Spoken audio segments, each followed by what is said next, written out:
Welcome everyone to Discover This. Today we're in Las Vegas, Nevada, and we're going to be talking about the Master of the Telecaster, the Iceman. Maybe you know him as Albert Drury. Actually, you probably know him better as Albert Collins, the blues man. So let's talk about his life. Albert Collins was born in Leona, Texas, and grew up in Texas. And by the time he was 18, he had his own band called the Rhythm Rockers.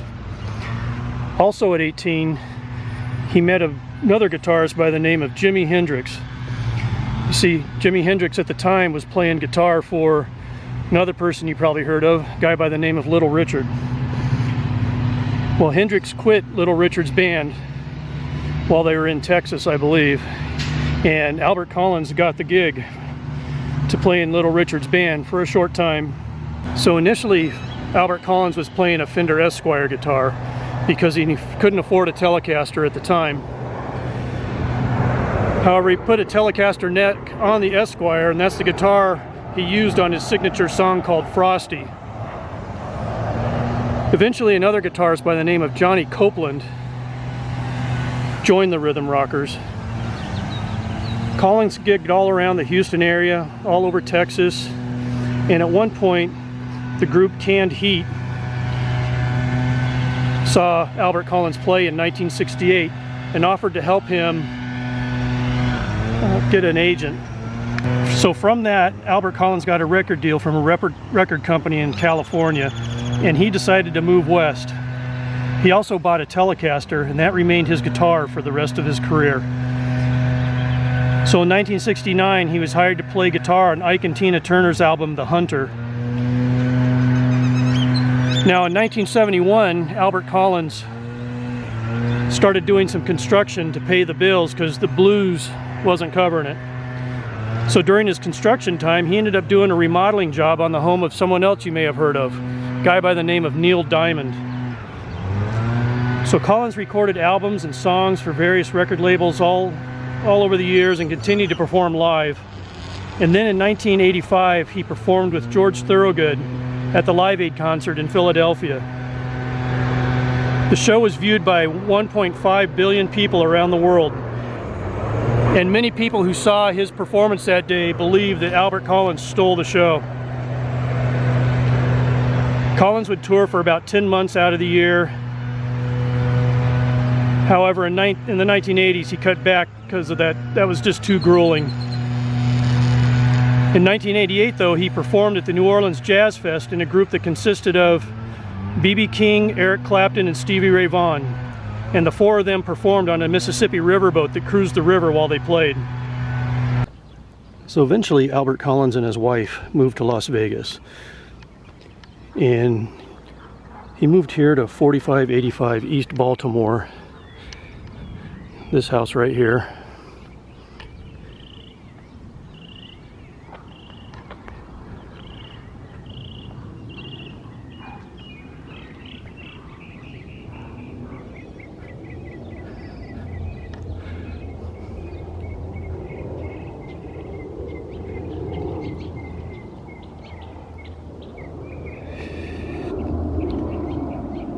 And when he wasn't touring, Albert Collins would park his tour bus on the back of the house here, back through this gate.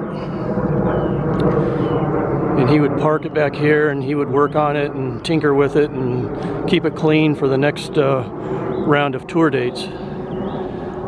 But he'd go through that white gate right there.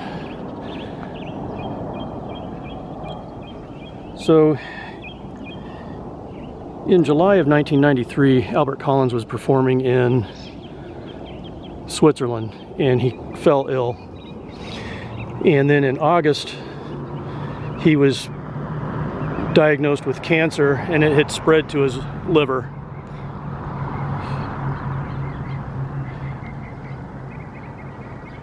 And he was only given a few months to live.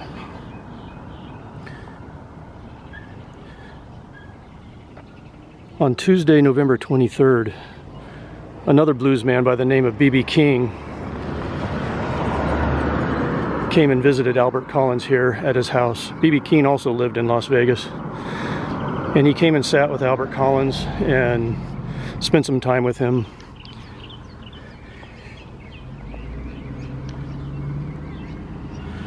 And then on 2 days later, on Thursday, November 25th, Albert Collins passed away at his house here in Las Vegas.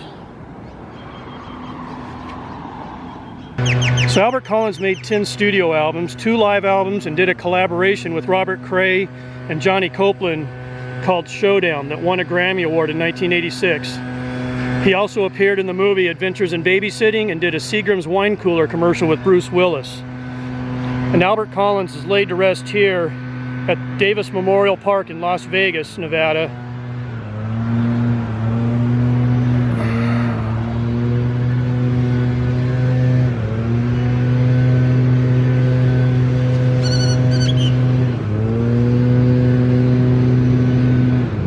It says on there, the Master of the Telecaster, which he was. Albert C. Collins. October 1, 1932 to November 24, 1993. And there's a place for his wife, Gwendolyn, who hasn't passed yet. Well, that's going to do it, everyone, for our little story on the life and death of Albert Collins, the Iceman. He got to play with so many of his peers throughout his career, many of whom sought him out and wanted to play with him. But he is definitely one of the greatest blues guitarists ever. So do yourself a favor and check out some of his music. And I appreciate you watching this video. And we will see you next time on Discover This.